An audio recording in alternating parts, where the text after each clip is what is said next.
Super Rugby, round number 6, folks. Force are on the bye for this one. Everyone else is in action. We'll go through the games. Who are the favourites? Kind of ins and outs from the squads, and you guys can let us know your thoughts. Starting on the Friday, Highlanders up against the Hurricanes. Top of the table, Hurricanes. Outside of the playoffs, Highlanders, who are in 7th. The try scoring between these teams thus far is pretty vastly different. The Canes have scored 25. Whereas the Landers have scored 15. So it's the difference between like one of the top sides and one of the bottom sides, sadly, for tries scored. But the Landers have got some attacking-minded players. Both the wingers are absolutely lightning quick, particularly Tangi Tau. Jonah Lowe's back this week in the midfield, which is a bit of good news. They've had to switch up their locks. Haig is up from the bench, and TK Howden's going to play lock with Lavanini out concussed. Cam Miller is also sadly out concussed after that big hit he took last week, so Pasitoa is going to play 10. Tavatavanawa is maybe the guy to watch, though, because he's busted 36 tackles.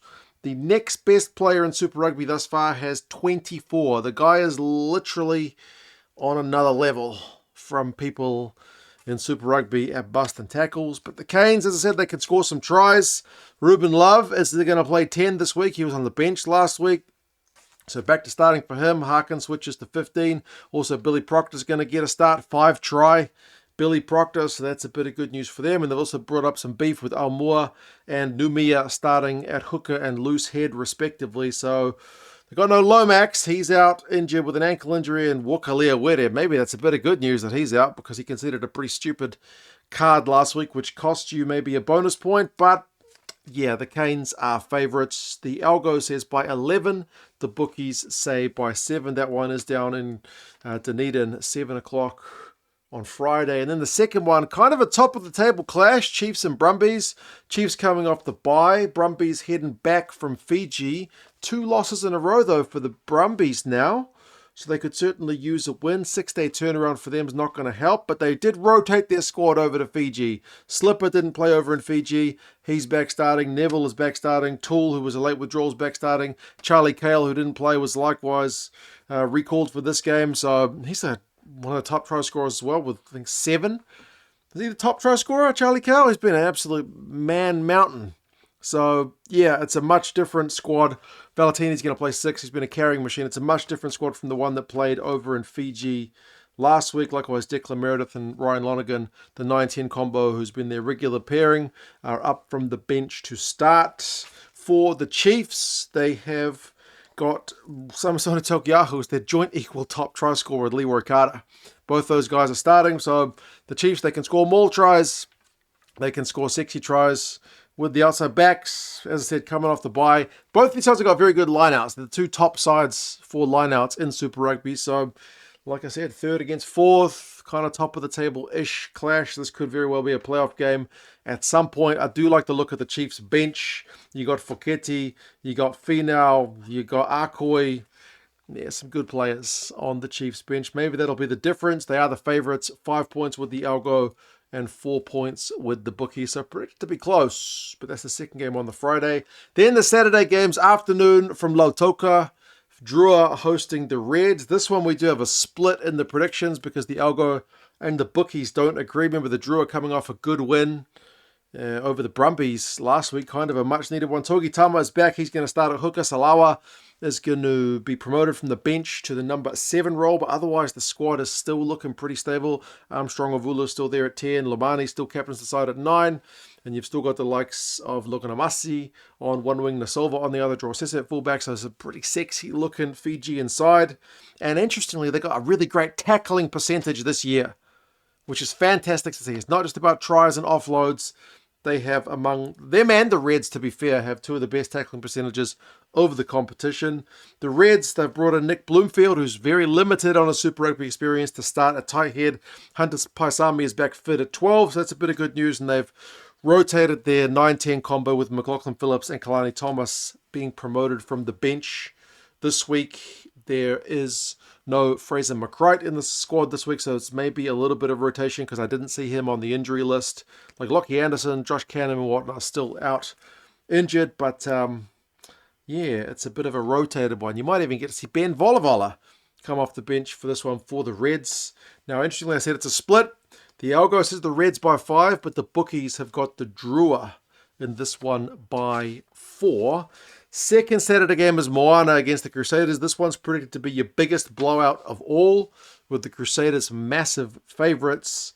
The Moana boys got a pretty tough result against the Blues last week where they conceded a lot of points, but they are back at North Harbour Stadium at last. Their first game at Harbour this season, so that's a bit of good news. Remember, they're limited in the amount of games they can play over on the shore.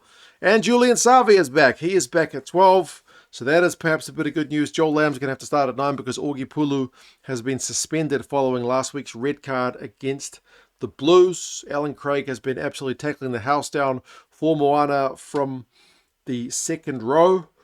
But yeah, it's interesting. Tavita Offa has been put to the bench for this one. He's been one of their best attacking-minded players. So it's Tavita Latu and Glenn Vaihu on the wings for them. For the Crusaders, you got a lot of 10s out injured. I mean, there's no Kemara, there's no Reihana. Even Havili's got an injury. So you guys are kind of down the pecking order. You've got Cooper Grant getting, I think it's his first Super Rugby cap, isn't it? He's played a bit of NPC for Tasman. So, yeah, welcome to the big show, I guess, for him. You could have a tougher opponent than Moana Pacifica, to be fair. They are bottom of the table in 11th, but the Crusaders are in 8th and could certainly use a win. So there's still a little bit of pressure on here. Will Jordan's going to captain the side from fullback. He's the clean breaks leader of Super Rugby, so he is still absolutely tearing things up for the Crusaders this year. Johnny Lee continued on at 7. He was impressive on his debut last week, scored a couple of tries. But yeah, I think Curtis McDonald is there on the bench, so I think another Super Rugby debutant. So yeah, they're testing a bit of their depth, the Crusaders, but like I said, they're favourites. They just need to stop giving away yellow cards. They've had 7. The next most is 3, so they've been on the wrong side of the ref. 18 points, says the algo for the Crusaders, and 26, say the bookies. Final game is the Blues heading over to Sydney to play the Waratahs. The Waratahs have the worst tackle percentage in Super Rugby, and it looks like it at times. Geez, they concede some pretty soft tries. They can still score them, like Jorgensen scored 6 this year. He shifts to the left wing for this one. Sid Harvey's moving to fullback.